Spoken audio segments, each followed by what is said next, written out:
they run into Doc Tiedjens at this meeting, and he told him, if you didn't like your soil and how it worked for you, that you have the ability to change that. And that really interests them because they never heard anybody talk like that before. Yeah, my name is Jim Halbeisen, and this is my opinion. My name is Jim Halbeisen, and I'm on the Growers Mineral Corp podcast today with Mike Bulcher. Mike is from southwestern Ohio. His family has been with the Growers Company for a very long time, and Mike farms. He's got a few cattle down there, plus he's a row cropper. So we're going to kind of talk about a few current events, and we definitely got to talk about the prospective planning report today, Michael. So if you haven't looked at it in detail, I'll cover that.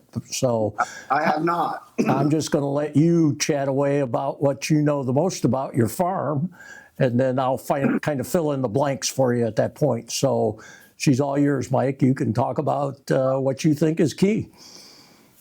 Okay, well, like Jim said, I farm here in west central Ohio, southwest central Ohio. I guess I don't really view it as southern, but we're a lot of people know Eldor Speedway, and I'm a mile and a half just south of there. So here at Rossburg, and I got about a little more than a few hundred acres here that we farm. Been on the growers program. Our family has since 1958. Started with my grandpa Orville, and then my father Ed followed in his footsteps, kind of reluctantly. And everybody always has these stories of how they met growers and come on about. I said I got kind of gypped on that part because it really wasn't introduced to me in any way, shape, or form other than I was just raised up around it. So, and quite acquainted with it over the years, and didn't realize the great opportunity that it had for a farmer. So, yeah, we grain farm. We grow corn and beans, hay, wheat. Occasionally, we'll start a little alfalfa with oats, and we use the growers on all of that as our primarily our fertilizer. And then, of course, we lime, not every year nowadays unless we feel we just have to, but we do more of a maintenance program on the liming rather than lime heavily. But I guess saying that, maybe what I do isn't necessarily viewed as maintenance. So, yeah, how we got started with the whole growers thing way back in 1958, I guess my grandpa had won some yield contests through the NFO, and a neighbor of his started using fertilizer and beat him one year. And so that got my grandpa, who never used fertilizer, and that was pretty common back then, that people didn't use fertilizer. They rotated and they dairied and actually had several different kind of livestock, and usually plowed up a rotation of hay with manure on it for their corn, and then always grew oats and started new seedings of hay with that every year. So anyway, a guy had beat him in a yield contest competition back in, I believe it was 56. And so in 57, there was a growers rep that actually had went to one of the meetings they had or something and was bragging it up like salesmen usually do, talking about it, presenting it. And my grandpa decided that it made a lot of sense what they were saying with the liquid, as far as, I mean, I guess he kind of believed, like very few at the time, that plants get their nutrition from liquid, not from necessarily dry. So they done a plot on a 40-acre field, and they just did a few acres of it with the growers and then some without. And anyway, the first year out, they really didn't see a significant amount of yield increase. But what impressed my grandpa about the whole thing is he always bought feed off the farm. And that year of doing that 20 acres with the growers, they realized in the spring that his feed got him through the spring. He wasn't having to buy any. And I believe they did corn and hay at that time. I don't think he grew any soybeans, and I don't think that started till maybe later on. We grew a little bit of soybeans, maybe in the early 70s. Being primary dairy and livestock, they pretty much grew the feed that they needed and didn't have the acres like they do nowadays. So it wasn't a corn and bean thing. It was a full rotation with small grains and hay and corn for silage and for picking corn for feed. So anyway, he's seen the feed lasted longer. So that kind of impressed him that there must be something with the growers and the feed giving. At that time, they didn't realize it was just better feed value and better conversion to the animals, so the feed lasted longer. But we all later on discovered that was another fine trait of using the growers program too. So they always did a little liming. My grandpa always did believe in doing some liming. It wasn't really until my dad bought a farm in '61 where they was trying to seed alfalfa in a field and for a dairy that he was wanting to start, and they was having trouble getting a good stand of alfalfa. And the second year is the same way. Well, then in in the winter, I believe of 57, 58, they went to a meeting and Doc Tiedjens was one of the speakers. It was at NFO, and anyway, they run into Doc Tiedjens at this meeting, and he told him one of the things he talked about in his presentation was if you didn't like your soil and how it worked for you, that you have the ability to change that.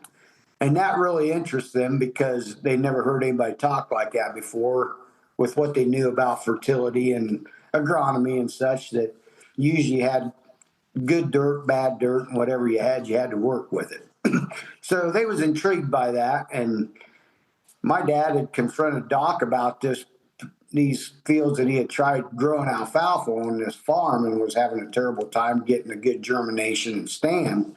So Doc wanted him to take some soil tests, and he went out to a field and he took well, he wanted him to take a topsoil test and a subsoil test.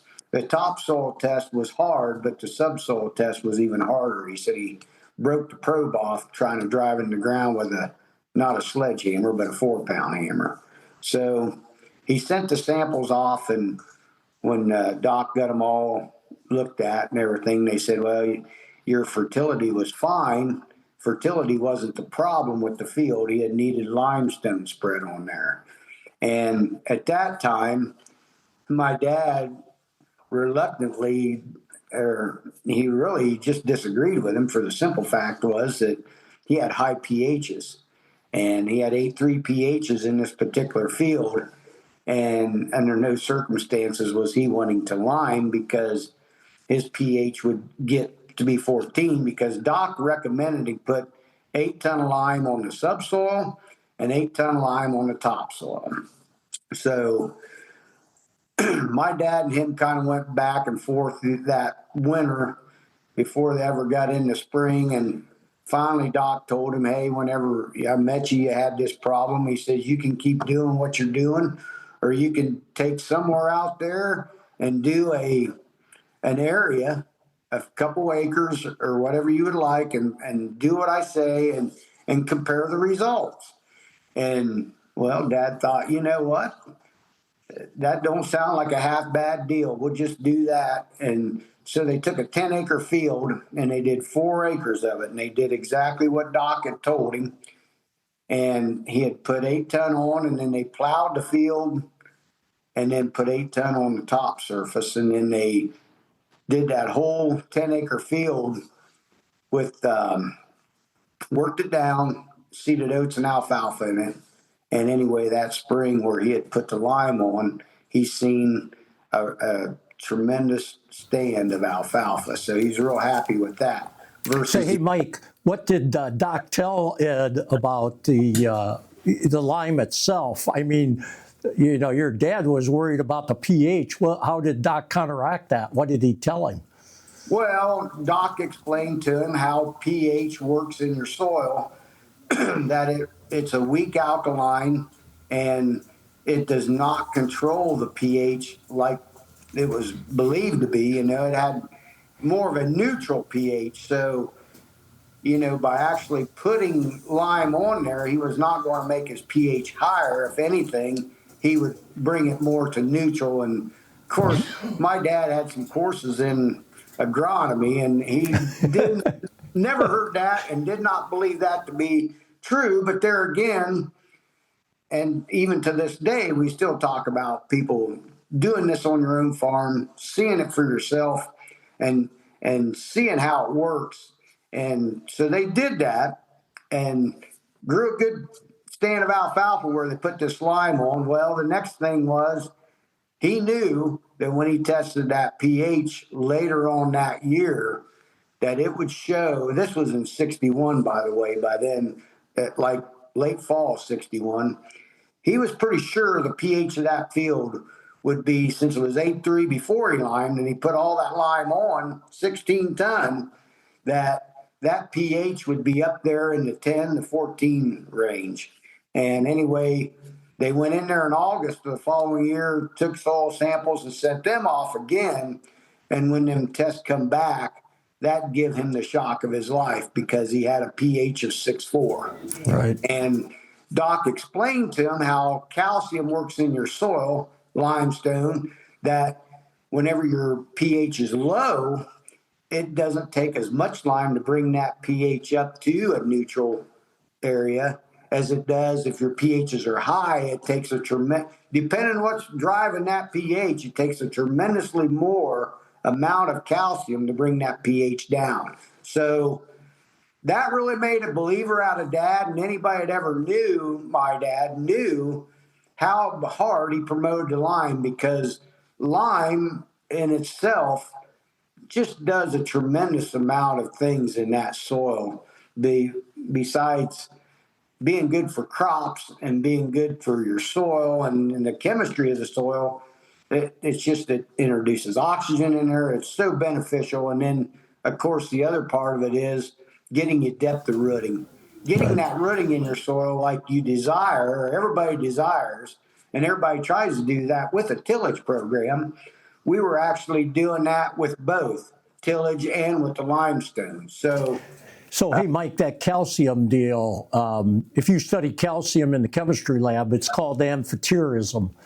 Calcium will act like an acid in an alkaline environment, but it will act like an alkaline in an acid environment too. See, so it's very multidimensional. But the thing about bringing the pH down that much, that's got to be a biological factor. And see, at that point, they weren't really talking about that because there was no interest in it, you know, at that time frame.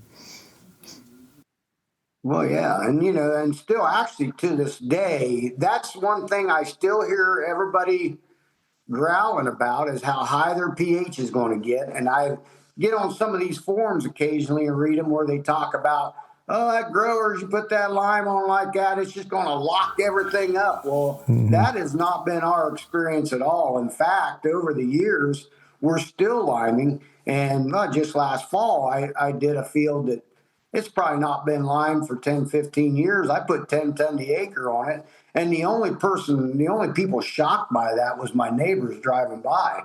They thought, oh my goodness, you know, what's wrong with that field? I kept getting that question at me. What's wrong with that field? And I said, well, nothing other than, I mean, you know, there's little things I've seen with it. The drainage in that field hadn't been as good as it once was. And we don't have tile in there. It's not, this farm's not just systematically ditched. So, but when we got that lime on there, we noticed that we have less puddling in areas. Our ground seems to drain.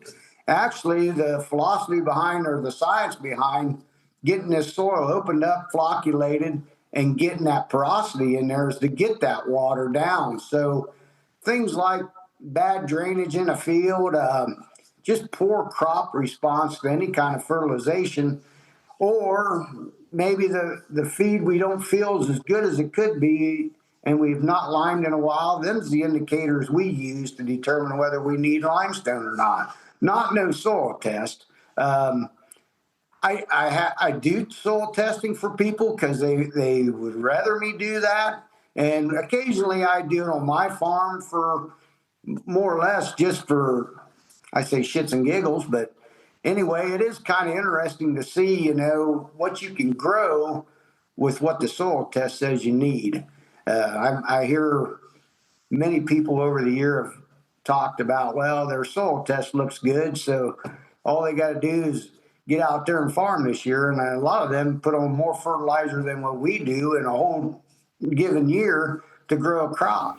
See, I'll tell you, Mike, that soil test, in my opinion, this COVID-19 test kind of backed that up, because the soil test is predicated all on chemistry. And see, we're making the assumption that the soil is all chemistry, and that's not the case. It's biological. You've talked about the physics and then the chemistry part of it, and see the relationship between the chemistry of calcium and that biological. Once those microbes start working too, the calcium will flocculate, but when those microbes start building sugar, you'll open that soil up too. And see, nobody wants to give that any credit at all. Well, and the interesting thing about all that is, everybody has to know that they're about the biology in the soil, whether you want to agree with it, think about it or not. So many people, and in this area, it is just a natural way of farming. They put a tremendous amount of chicken litter on it. Mm-hmm. And if soil wasn't biology driven, that litter wouldn't do anything out there. That's right. That's exactly right. So, that and crop refuge, everybody likes the crop refuge, we got guys in this area that if they got a wheat crop out there, we got a lot of livestock here in Darke County, and wheat straw is kind of a commodity out there that's in high demand for people. And then there's certain guys will not let straw be baled off their field because they want the residue. So without the biology working, you wouldn't get any good out of that residue. Absolutely. So, yeah. So, we've been at this a long time. I know they always say, well, you shouldn't do what your dad and grandpa did. But, I knew growing up, I was always going to do something different, just because riding on the bus and everybody on that bus was neighborhood farm kids around that seen we were doing something different. And it was kind of embarrassing at the time that, oh, what are you guys doing out there? What are you spraying out there? You got weeds and it's not killing them and this and that type of thing. And well, my dad, he was more organic type. He didn't use any kind of chemicals, but he did foliar spray. So people would see him spraying out there, but we still had weeds at that time that weren't being killed. And well, he was out foliar feeding it. So it was an embarrassment, really, some of that growing up. But then as we took over the farm and started using some of that chemical to control weeds and whatnot, I have noticed that a lot of the things they say about using chemicals on your field to control weeds, I'm not doing a lot of things that people have to do to get that to work. And I'm not seeing the resistance out there to a lot of weeds like I hear about out there. And I think that has a lot to do with that calcium in the soil. Whenever that soil is not hard, it's more opened up. You have less stress on them plants. Everybody thinks of the crops you're growing, but them weeds have less stress on them also. And if you're going to kill a weed, they always say that if it's under stress, it has a hardening effect on it, which is a lot harder to kill. And it's a lot easier when it doesn't have that stress on it. I believe the calcium does part of that as well. So yeah, no, again, when you get the biological working in the soil, and see, that's part of the importance of the calcium, to get a proper environment. And see, the plant physiology research is backing that up now. There's article after article saying how when the calcium level gets to a certain volume, that you get the proper biological life in the soil. And see, the synergism between the plant and the biology is the key. That's what the cover crop is all about. We're trapping sunlight, making sugar, feeding biology. And see, they say the populations, which are approximately the same volume as a population of the U.S., you get the right ones that will develop the synergy to grow the plant. And so they're much healthier. Yeah. Well, it makes sense. So I guess them just some of the things that we like about the program. What I kind of like about it is it's more of a do-it-yourself type of a program. You're more hands-on. You control your input cost because you're in control of that. I mean, with the lime on, using the product like we do, I'd say is recommended, but every year is different. We don't always do things as recommended. Sometimes we might use a little more. Other years we got away with using a little bit less, but my yield results I'm very happy with. I mean, I'm not going to say I'm the highest yielding person around here, but I do enjoy some pretty decent years as far as yield wise go. Um, Last year we averaged 190 bushel corn with all non-GMO conventional varieties, and that's with 100 pounds of N and 8 gallon of the growers on. So soybeans last year in this area, I really don't know how everybody's did. Mine did 51, and that was pretty good for the dry. We got pretty dry there into the end of the year, so I was real happy with them yields. And here again, I mean, the amount of dry fertility that we've used over the years is pretty much next to none. Will put a little bit on wheat occasionally. Wheat seems to respond a little better if I got some dry under there, maybe to carry me through winter. I'm not sure how that exactly works, but otherwise, I believe if I could get out there and foliar feed the growers all through the winter and it would work, I wouldn't even use dry on it. I would be very comfortable not using dry on it. So what are you doing on corn, Mike, as far as the growers, how you put it on, and then the nitrogen, how are you putting that on? Sure. Well, with corn, I guess we just have always believed since you got a liquid product, you got to get that stuff on to get something good out of it. And we really believe putting that on in furrow. We use Keaton seed firmers as just kind of our choice for that. You know, number one, you get fertilizer on where you need it and when you need it, when the crop's growing. And then we don't basically try to plant really too cold. I like to plant first middle of May around here is about what I like to plant. But anyway, we come back through at say, about not quite knee high with, I'll put on about 35 gallon of N, 28% side dressed. And then I usually try to get a foliar feed on with 2 gallon an acre at that time also. Are you doing a second foliar after that?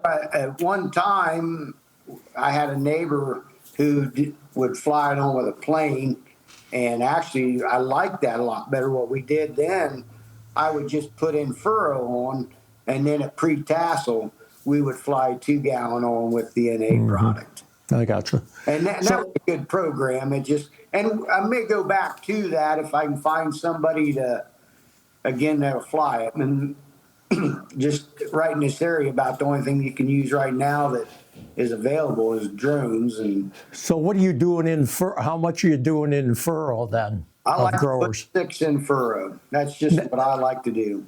Are you using any water with that or just straight growers? Straight product. Yeah, okay, I gotcha. Now when you foliar spray, Mike, are you using straight growers or are you putting water to that? I am using water with that. My sprayer I can put on 15 gallon an acre, so just 2 gallon of water and of course 2 gallon of growers, yeah. 13 gallon of water. What kind of pressure are you using, Mike? Oh, about 30-40 pounds. Okay, very good. So it does a nice job. It actually puts out a pretty decent fall. That's what we like to see. So now what about soybeans? Are you doing anything in furrow on beans? And then what do you do foliar-wise on beans? Yeah, in the past, we've done quite a bit of in furrow on soybeans. 2 gallon acres, what I like to get on in furrow.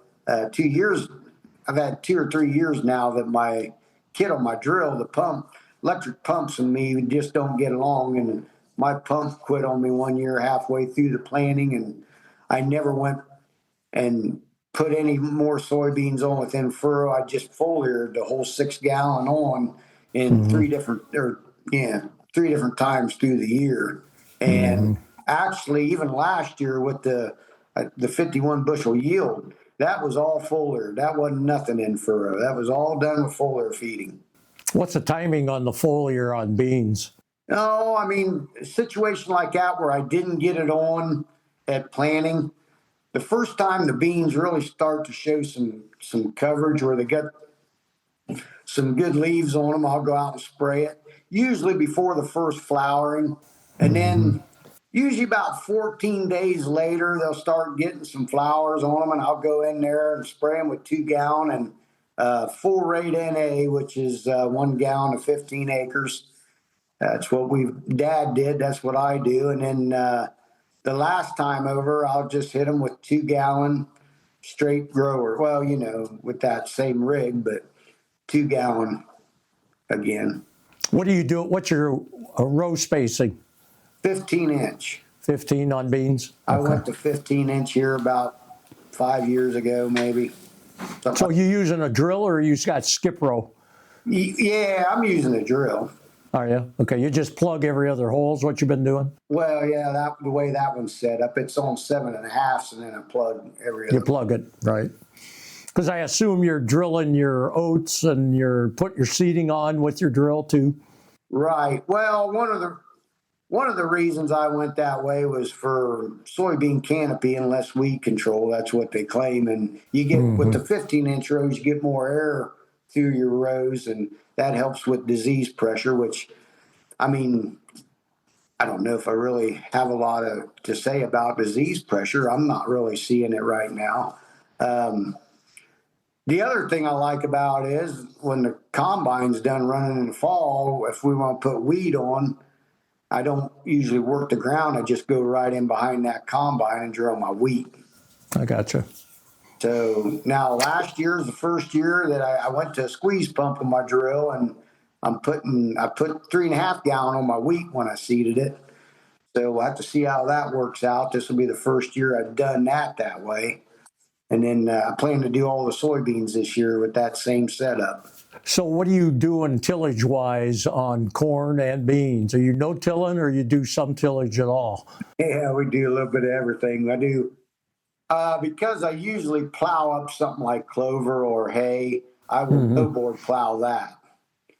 I like turning that trash under, and I like the results I get with the corn doing that. We grow pretty good corn with the no-board plow. I mean, my experience with the no-till on corn, I don't know. I'm not for it. I've not seen the different times I've tried it around here. I just don't get the results. So do you no-till beans then? Yeah, we've had years we've no-tilled all the beans, and then some years, just depending on what the ground condition was the year before, really determines that. We had a dry year last year and didn't sink in anywhere in the field, so I'll probably go in and no-till most everything in soybeans this year. I gotcha. Okay. Yeah. I'm not against no-till necessarily. I just don't believe that it's the thing that saves your soil. I really don't buy that.